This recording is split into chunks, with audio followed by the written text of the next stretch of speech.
This is telling about the different area or region and the different language speaking people were living. Now come to the next. Okay.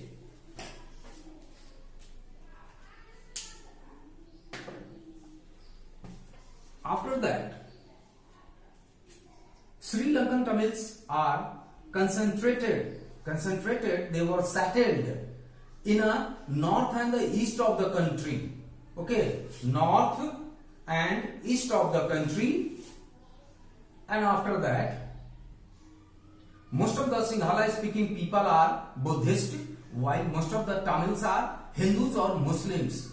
There are about 7% Christian people were also, who are both Tamil and Sinhalas.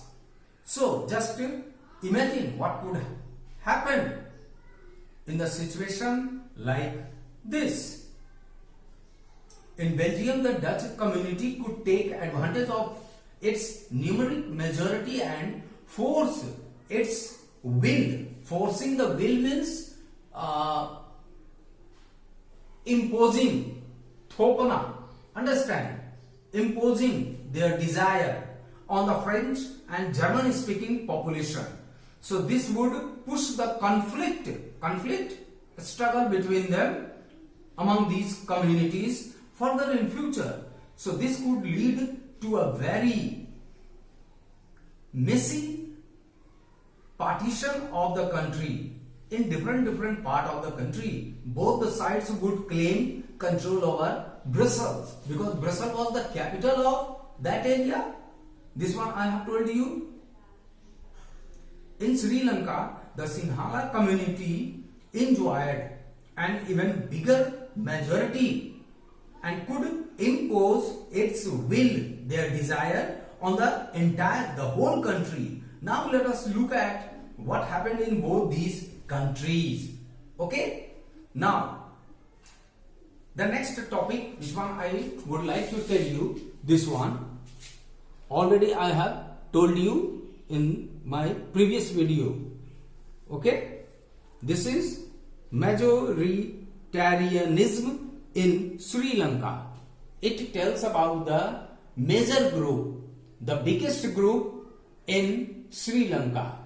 Let us try to understand. When in a country there is a big group of any community and the small group of other communities are living together in a country, then the biggest group, which one is, they are trying to impose, they are trying to keep control the lower or the smallest communities upon them.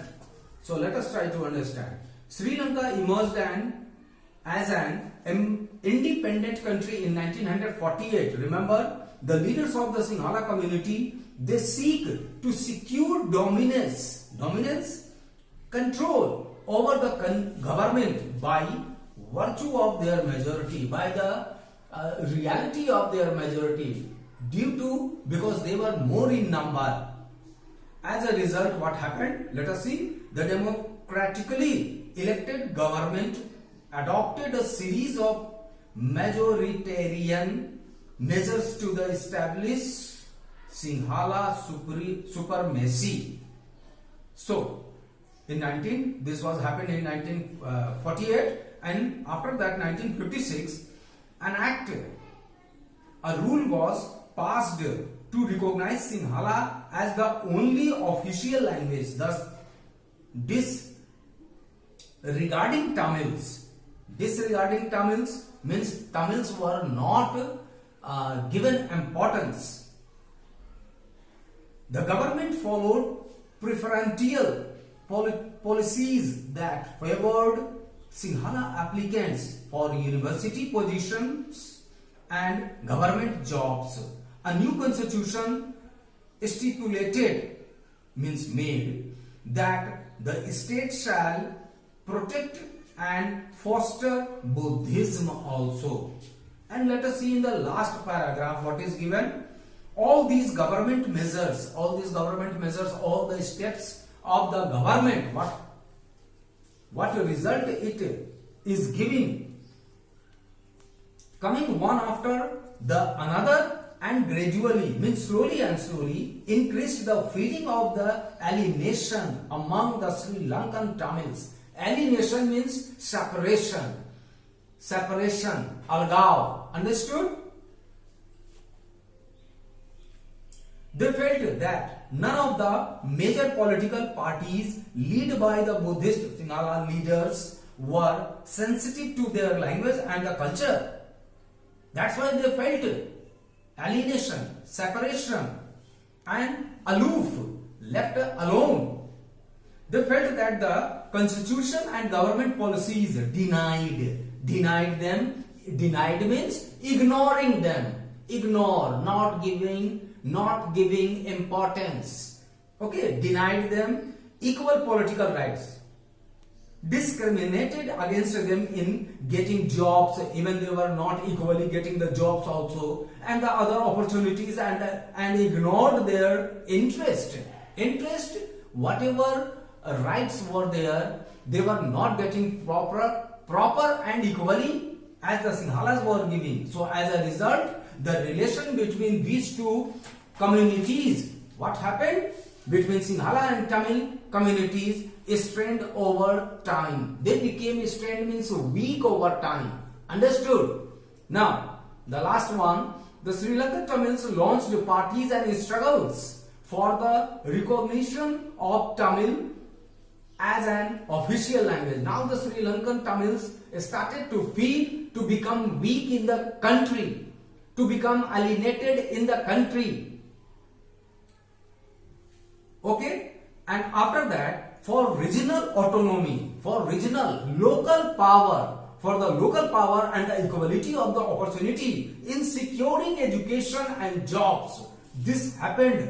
But their demand for more autonomy, more power in the provinces, in that area populated by the Tamils, were repeatedly denied. Again and again, they were ignored. By 1980, the several political organizations were formed and they were demanding an independent. Independent means free, no control by the others. The Tamil Ilam state in the north and the eastern part of the Sri Lanka. The distrust, not to believe, the distrust between the two communities turned into widespread conflict.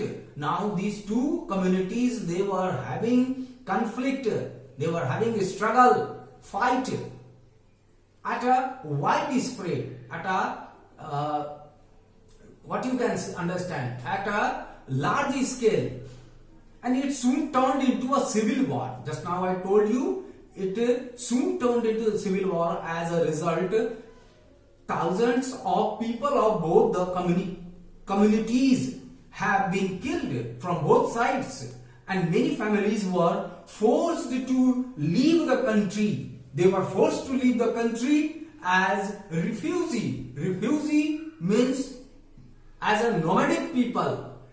Those who are living in the morning at some place, at the noon different place, and evening or night they are staying and they are passing the different places. So, and many more lost even their livelihoods. They lost their even jobs and their business. They were unable to live over there. They were forcibly driven away. Okay, thank you students. This much only is this video, and later in my next coming video I will start whatever the accommodations in Belgium they had. Okay, accommodation facilities about this one, and if you are having any trouble, any problem that you cannot understand any part, again I am telling you, you may ask question, you may ask any type of problem. I will sustain your problem. Thank you.